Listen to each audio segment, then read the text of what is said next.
Halo sahabat Soekarnois, channel YouTube Bung Karno The Other Story, serpihan sejarah yang tercecer. Kali ini menemani sahabat-sahabat semua dengan berbagai cerita-cerita atau sejarah-sejarah mengenai Bung Karno. Tapi jangan lupa untuk sahabat-sahabat Soekarnois tetap terus pantengin channel YouTube Bung Karno The Other Stories yang tayang setiap hari Senin dan hari Kamis.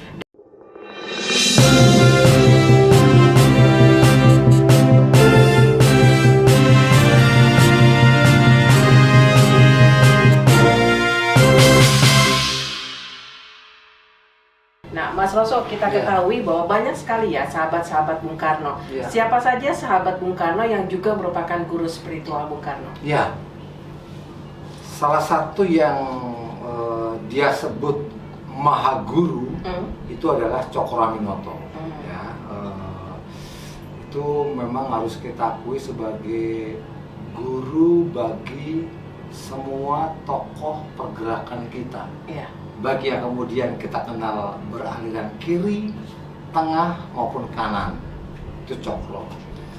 Soekarno sendiri selama di Bandung dia punya sahabat sekaligus bisa dikatakan sebagai guru spiritualnya, itu adalah Raden Sosrokartono. Nah, siapa Sosrokartono ini? Mungkin sahabat Soekarnois sangat mengenal kalau saya menyebut Raden Ajeng Kartini yang emansipasi wanitanya diperingati setiap tanggal 21 April. Nah, Sosrokartono ini adalah kakak kandung dari Raden Ajeng Kartini. Nah, dia banyak sekali memberi wejangan maupun nasihat-nasihat spiritual dalam mendampingi Soekarno dan para pejuang PNI di Bandung saat itu. Nah, apa sih yang mungkin paling berkesan saat itu? Kan kita ketahui Bung Karno juga sering menghadapi persidangan-persidangan ya. Apa yang paling berkesan? Ya, itu sidang di Landrat tanggal 18 Agustus 30. Itu kan dia diadili di pengadilan Landrat Bandung. Yang kemudian pembelaannya sangat fenomenal sebagai Indonesia menggugat itu, tetapi toh tidak bisa meloloskan Soekarno dari jerat hukum.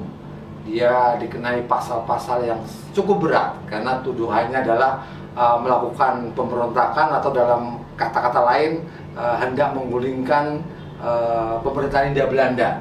Itu ya, Soekarno pembelaannya mengatakan dikatakan memberontak dengan apa? Kami tidak pakai granat, nggak pakai bom, nggak pakai pedang gitu ya.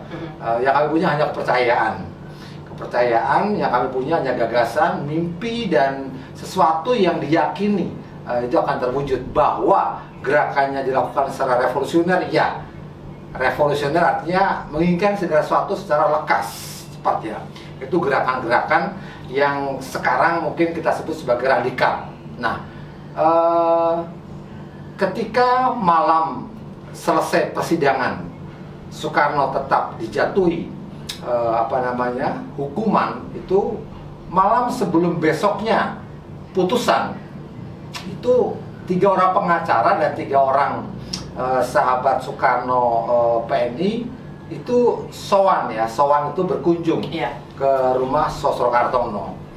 Ini yang cukup menarik karena diceritakan 6 sahabat Soekarno ini datang sudah lewat malam. Artinya mungkin kalau ukuran saya sih, kalau waktu itu mungkin jam 8, jam 9 sudah dibilang malam ya. Kalau sekarang mungkin masih sore gitu ya. Tapi kurang lebih sekitar jam 9, jam 10 malam mereka bertamu ke rumah Sosrokartono. Sempat ragu mereka antara etis tidak etis, sopan tidak sopan bertamu pada malam-malam hari. Tapi karena kondisi yang sangat mendesak dan ingin mendapatkan istilahnya wejangan atau mungkin arahan dari Sosrokartono, mereka tetap dari tanpa memberitahu, tanpa pemberitahuan mereka datang ke sana. Nah, inilah kewaskitaan atau sesuatu yang disebut kadang-kadang orang yang dengan tingkat spiritualitas yang sangat tinggi ya, karena begitu mereka masuk ke halaman itu pembantunya Sosrokartono sudah langsung menjemput keluar. Silakan, Pak Sosro sudah menunggu katanya. Nah, kaget.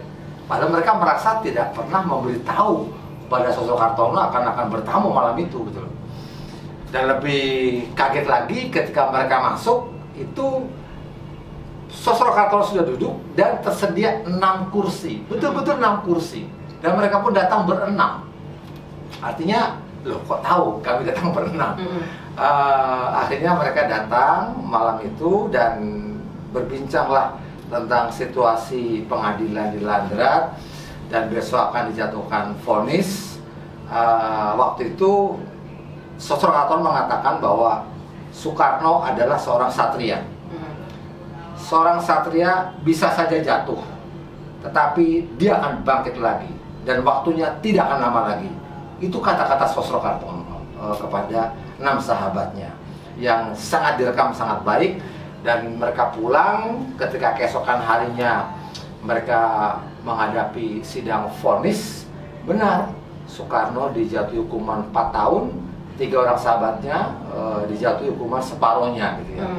Inilah keseluruhan cerita yang ada kaitannya dengan spiritualitas sosok Kartono dengan peristiwa yang melatar belakangi persidangan Soekarno ketika dihukum 4 tahun di pengadilan Landrat Bandung. Nah, untuk 6 sahabat Soekarno sendiri yang ketika datang ke rumahnya sosok Kartono ini, mereka langsung tiba-tiba tercetus, mereka harus datang ke sana ya? Mereka merasa harus datang ke rumah sosok Kartono karena tahu juga bahwa semasa pergerakan ketika Soekarno belum ditangkap, masih aktif menggalang rapat-rapat rahasia, merancang rapat-rapat akbar keesokan harinya. Itu dalam banyak hal mereka selalu berdiskusi ke rumah sosok Kartono. Sehingga wajar kalau kemudian pengacara nanti kata Mas Soekarno tadi datang ke rumah sosok Kartono. Begitupun ketika Bung Karno berdiplomasi di persidangan, itu juga sudah tercetus ya bahwa mereka harus ke sana. Iya. Dan ini ya kemudian secara spontan mereka walaupun malam hari pun tetap memasakkan diri untuk datang. Ini menurut saya lebih kepada karena satu penghormatan kepada orang yang tanda kutip dituakan dalam perjuangan Soekarno di Bandung. Itu ada sosok Kartono. Ini sosok yang jarang disebut dalam sejarah Soekarno, tapi sebenarnya peran sosok Kartono dalam pendampingan spiritual kepada Soekarno cukup penting perannya.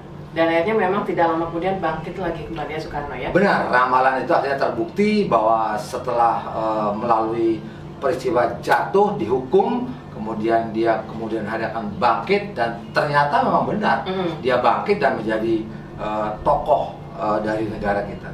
Baik, nah sahabat Soekarnois, ada kita tahu siapa guru spiritual dari Bung Karno, dan disinilah guru spiritual ini sudah meramalkan bahwa Bung Karno akan bangkit kembali setelah tadi dijatuhi hukuman oleh pengadilan. Nah, bagi sahabat Soekarnois jangan lupa tetap terus saksikan channel YouTube Bung Karno di Other Stories, serpihan sejarah yang tercecer, dan jangan lupa like, komen, atau juga bisa memberikan pertanyaan, dan subscribe channel YouTube Bung Karno di Other Stories. Saya Lina Abdullah dan Mas Rosodaras undur diri, sampai jumpa.